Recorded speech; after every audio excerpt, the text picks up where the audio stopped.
જય શ્રી કૃષ્ણ. પ્રિય વૈષ્ણવજનો, આજે આપણે પુષ્ટિ સત્સંગ સાગર ચેનલમાં ભગવત સ્વરૂપની ભાવ પ્રતિષ્ઠા એટલે કે પુષ્ટ સેવ્ય કરાવવા શું કામ જરૂરી છે અને સેવ્ય કરાવેલા ઠાકોરજીની સેવા કેમ થાય, તો સેવ્ય કોણ કરી શકે, પુષ્ટ એટલે કે સેવ્ય કઈ રીતે કરાવવું જોઈએ, શું પ્રકાર છે, ગુસાઈજીએ કયા ગ્રંથમાં એનો ઉલ્લેખ કર્યો, એના વિશે સત્સંગ કરશું. એ પહેલાં જો આપે પુષ્ટિ સત્સંગ સાગર ચેનલને સબસ્ક્રાઈબ ન કરી હોય તો સબસ્ક્રાઈબ કરો તથા અન્ય વૈષ્ણવ મિત્રોને શેર કરો, જેથી કરીને સત્સંગના નવા નવા વિડીયોઝ તેમને સુધી પણ પહોંચી શકે. હવે આ ભગવત સ્વરૂપની ભાવ પ્રતિષ્ઠા એટલે કે પુષ્ટ સેવ્ય શું કામ કરાવવું જોઈએ અને એની જ કેમ સેવા કરવી જોઈએ, તો પરમ બ્રહ્મ શ્રી કૃષ્ણ જળ જીવાત્મા સમગ્ર સૃષ્ટિ રૂપે સ્વયં બન્યા હોવા છતાં ભગવાનની ભક્તિ એટલે કે સેવા ગમે તે વસ્તુ કે વ્યક્તિમાં કરવાનો શાસ્ત્ર નિષેધ છે.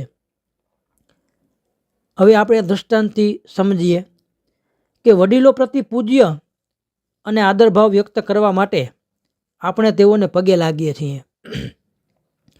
તત્વદ્રષ્ટિથી જો આપણે જોતા પગમાં જ વડીલ હોય અને માથામાં શું વડીલ ન હોય, તો આપણે નીચે નમી અને પગે લાગીએ, માથાને પણ આપણે અડી શકીએ ને, તો પગે જ કેમ લાગવાનું?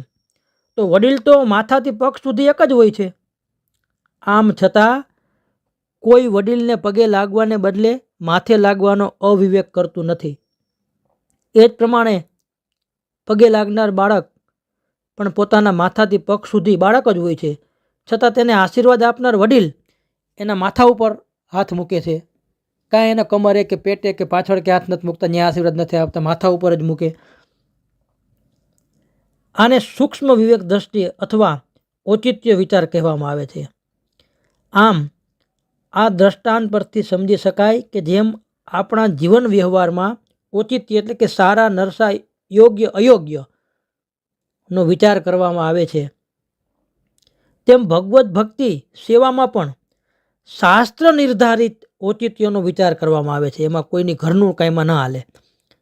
મર્યાદા માર્ગમાં પૂજા ઉપાસના માટે અનેક જાહેર દેવાલયો હોય છે, પરંતુ પુષ્ટિ ભક્તિ માર્ગમાં તો ભગવત સ્વરૂપની જ ગ્રહ સેવા પ્રશંસનીય અને માન્ય ગણાય છે.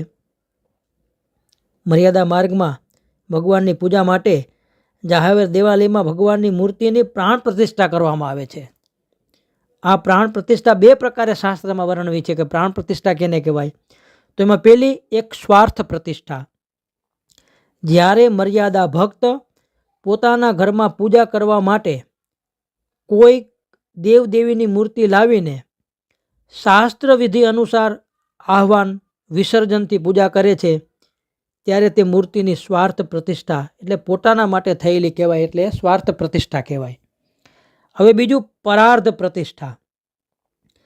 જ્યારે સર્વસાધારણ લોકોને, બધા જન સમાજને દેવદર્શન થાય, પૂજનનો લાભ મળે, એ હેતુથી કોઈ દેવ કે દેવીની જાહેર દેવાલયમાં પ્રાણ પ્રતિષ્ઠા કરવામાં આવે છે, ત્યારે તેને પરાર્ધ પ્રતિષ્ઠા એટલે કે બીજાના માટે કરાયેલી કહેવામાં આવે છે.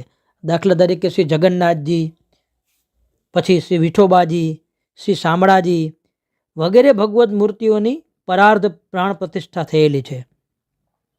હવે પુષ્ટિ ભક્તિ માર્ગમાં તો હું આ પુષ્ટિ જીવનો ઉદ્ધાર કરીશ એમ પ્રભુ સ્વયં બાંધી લે એવી ભક્તના વ્યક્તિગત ઉદ્ધાર્થની વિશેષ ઈચ્છાથી પ્રભુ ભક્તના ઘરે પધારે છે. આથી મર્યાદા માર્ગીય પ્રાણ પ્રતિષ્ઠાનો પ્રકાર પુષ્ટિ માર્ગમાં સ્વીકાર્ય નથી કરવામાં આવ્યો. આથી શ્રીમદ ભાગવતમાં પ્રભુના ભાવાત્મક વર્ણનના જે શ્લોકો છે એ અનુસાર ભગવત સ્વરૂપમાં ભાવ પ્રતિષ્ઠા કરવાની સંપૂર્ણ પદ્ધતિ શ્રી ગુસાઈજી પ્રભુ ચરણે શ્રી પુરુષોત્તમ પ્રાણ પ્રતિષ્ઠા પ્રકાર આ નામનો એક ગ્રંથની રચના કરી કે ભાઈ પ્રભુને સેવ્ય પુષ્ટ કઈ રીતે કરાવવું જોઈએ. તો શ્રી પુરુષોત્તમ પ્રતિષ્ઠા પ્રકાર આ નામનો એક લઘુ ગ્રંથમાં આખું વિસ્તારથી વર્ણવેલું છે.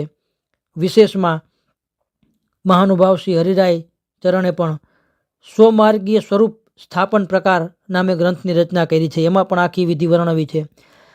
આ ગ્રંથમાં દર્શાવેલા પ્રકારથી જ પુષ્ટિ માર્ગમાં ભગવત સ્વરૂપની ભાવ પ્રતિષ્ઠા થઈ શકે છે. ભગવત સ્વરૂપને પુષ્ટ કરવામાં શ્રી મહાપ્રભુજીની કહાની છે, વ્રજભક્તોની કહાની છે. આવા પુષ્ટ કરેલ સ્વરૂપની સેવા પુષ્ટિ માર્ગમાં સેવા કરતાના ઘરમાં થઈ શકે અને એ ઘરમાં જ નભવી શકે, જાહેરમાં આ કાંઈ નભવી શકે નહીં. જ્યારે પુષ્ટિ ભક્તિ માર્ગમાં ભાવ પ્રતિષ્ઠા પુષ્ટ કે સેવ્ય કરેલ સ્વરૂપના સુખનો વિચાર તથા સ્નેહનું પ્રાધાન્ય હોય છે. આમ પુષ્ટિ ભક્તિ માર્ગીય ભગવત સેવાનો પ્રકાર મર્યાદા માર્ગીય કે પૂજા ઉપાસના માર્ગથી કંઈક જુદો અને અલગ છે. પુષ્ટિ માર્ગમાં સ્પર્શથી, દ્રષ્ટિથી, મૌખિક આજ્ઞાથી કે આદેશથી ભગવત સ્વરૂપને પુષ્ટ કરવાનો કોઈ પ્રકાર નથી. આવો પ્રકાર જો હોત તો પછી શ્રી ગુસાઈજીને આ શ્રી પુરુષોત્તમ પ્રતિષ્ઠા પ્રકાર નામનો ગ્રંથની રચના કરવાનો શ્રમ શું કામ લીધો એને?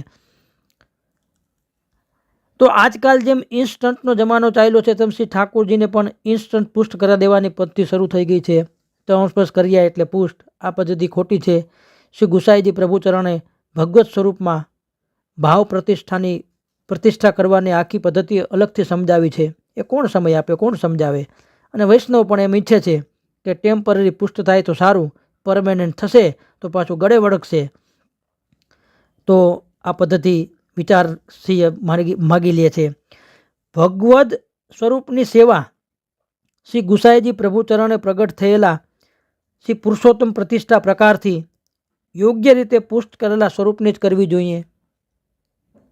જ્યારે સ્વરૂપની યોગ્ય પુષ્ટ વિધિ થાય છે ત્યારે જ તે સ્વરૂપમાં પૂર્ણ પુરુષોત્તમનો આવિર્ભાવ થાય છે. શ્રી મહાપ્રભુજીની અવતાર લીલા સમયે આપશ્રીની દ્રષ્ટિ પડતા જ મથુરાની દુકાનના સ્વરૂપોમાં સાક્ષાત આવિર્ભાવ થઈ ગયો ભગવત સ્વરૂપોમાં, અને આપશ્રીની પાછળ એ સ્વરૂપો બધા દુકાનમાંથી ચાલવા લાગ્યા. તો શ્રી વિશ્લેષ પ્રભુચરણ એટલે કે શ્રી ગુસાઈજીને અવતાર લીલા પણ પરે કહેવાથી શ્રીનાથજી સનોભાવ જણાવતા, પરંતુ અત્યારની અનઅવતાર દશામાં શ્રી દેવકી નંદનજી એટલું સામર્થ્ય નથી કે હાથે લગાડે એટલે ઠાકોરજી પુષ્ટ થઈ જાય. તો શ્રી પુરુષોત્તમ પ્રતિષ્ઠા પ્રકારમાં આખો બધી વિધિ વર્ણવી છે. એની અંદર શ્રી મહાપ્રભુજીના નામે પથરા તરે, શ્રી મહાપ્રભુજીના ચરણામૃતથી પણ પથરા તરે. તો આ બલ હતું, એ સામર્થ્ય હતું આપશ્રીની અંદર, અને એવું જ સામર્થ્ય અત્યારે વિરાજમાન શ્રી વલ્લભકુલ ગોસ્વામી બાળકોમાં પણ સર્વ સામર્થ્ય ધૈર્ય પોતાને વંશ આપણે સર્વોત્તમ સ્તોત્રમાં ગાન કરીએ છીએ. પણ પુષ્ટ થયેલ આ વિધિ તો શ્રી ગુસાઈજીએ વર્ણવી એ ગ્રંથ આધારે થવી જોઈએ. ટૂંકમાં જેમ કોઈ સ્ત્રીને ઘરમાં પત્ની તરીકે રાખવી હોય તો તેની સાથે કાયદેસરનું લગ્ન અવશ્ય કરવું પડે, તેમ ભગવાન શ્રી કૃષ્ણની સેવા કરવી હોય તો ભગવત સ્વરૂપની ભાવ પ્રતિષ્ઠા પુષ્ટ કે સેવ્ય અવશ્ય કરાવવું જોઈએ. સ્વરૂપને પુષ્ટ કે સેવ્ય કરાવ્યા વિના સ્વરૂપની સેવા પુષ્ટિ માર્ગના સિદ્ધાંતથી સંપૂર્ણ વિપરીત નહીં, પરંતુ કેવળ પાખંડ છે. એટલું જ નહીં, પરંતુ પોતાની જાત સાથે, ભગવાન સાથે અને શ્રી મહાપ્રભુજીના પુષ્ટિ માર્ગ સાથે સુવ્યવસ્થિત છેતરપિંડી છે એ નિશ્ચિત સમજવું. કેમ કે એમાં આપણું ઘરનું કાંઈ કોઈનું ન હાલે. આ તો શ્રી વિઠ્ઠલનાથજી, શ્રી ગુસાઈજી અને મહાપ્રભુજી કહી ગયા એ પ્રમાણે જ આ માર્ગની રીત ચાલી આવે ને એ પ્રમાણે જ આપણે ચાલવાનું. તો સેવ્ય શ્રી મહાપ્રભુજી પોતાના અંતિમ ઉપદેશ શિક્ષા શ્લોકીમાં પણ કહે છે, ન લૌકિક પ્રભુ કૃષ્ણો મનુતે નૈવ લૌકિકમ. અર્થાત શ્રી કૃષ્ણ લૌકિક પ્રભુ નથી, તેથી સેવા કરનારના લૌકિક ભાવોનું પોષણ કરતા નથી. ભગવાન શ્રી કૃષ્ણનું સ્વરૂપ અલૌકિક છે. આવા પુષ્ટિ પુરુષોત્તમ, પૂર્ણ પુરુષોત્તમ પ્રભુ શ્રી ગોવર્ધન ધરણ પ્રભુ નંદ નંદન યશોદોત્સંગ લાલિત શ્રીમદ ભાગવતની અંદર વર્ણવેલ જે છે એ શ્લોકનું ગાન થાય અને શ્રી ગુસાઈજીએ રચેલ એ પુરુષોત્તમ પ્રતિષ્ઠા પ્રકારના ગ્રંથથી જે વિધિવત જે પુષ્ટ થાય એ સ્વરૂપની સેવા કરવી જોઈએ. કેમ કે જે શ્રી કૃષ્ણની સેવા કરે તે જન મહાન ભાગ્યવાન છે. શ્રી હરિરાયજી શિક્ષાપત્રમાં પણ સમજાવે છે કે શ્રી કૃષ્ણ અત્યંત દુરાધ્ય છે, જલ્દી પ્રસન્ન ન થાય તેવા છે, મુશ્કેલીથી પ્રસન્ન કરી શકાય તેવા બ્રહ્મા,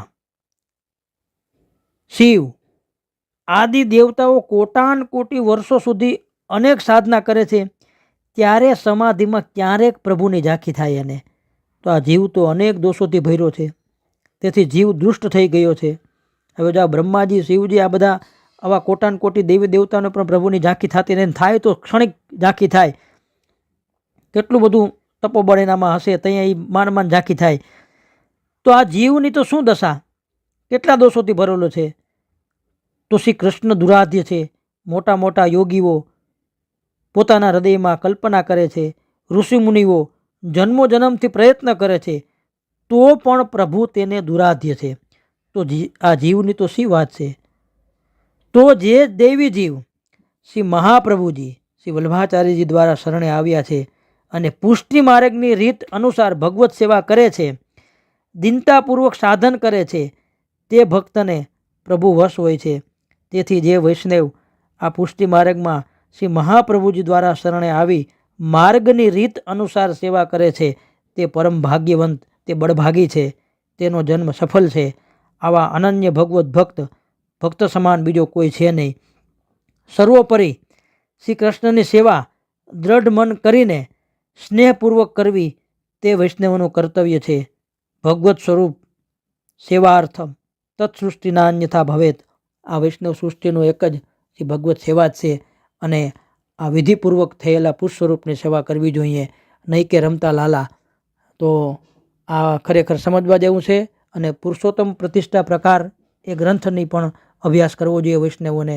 તો આ રીતે પુષ્ટ થયેલા સ્વરૂપ આપણા ઘરમાં ગોપ્ય રીતે આપણા ભાવનું ગોપન થઈ અને એવા સ્વરૂપની જો સેવા કરીએ તો ઉત્તમોત્તમ છે. શ્રી વલ્લભાધીશ કી જય.